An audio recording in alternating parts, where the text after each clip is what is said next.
ہم کریں گے ہر مظلوم کی حمایت۔ السلام علیکم، میں ہوں حورین فاطمہ اور آپ دیکھ رہے ہیں حمایتی نیوز HD چینل۔ نظر ڈالتے ہیں آج کی اہم خبروں پر۔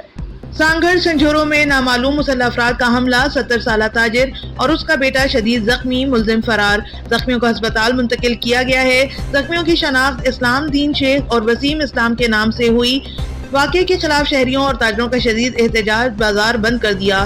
تاجروں اور شہریوں نے سنجھورو مین چوک پر کیمپ قائم کر کے دھرنا دے دیا۔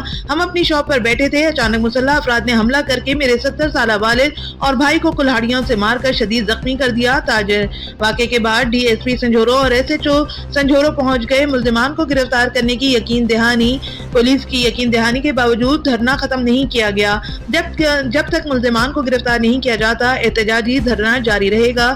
مظاہرین اشفاق سیلری کی رپورٹ۔ باخبر رہیے ہر جگہ ہر وقت، جانیے ملکی و غیر ملکی حالات و واقعات یقین کے ساتھ۔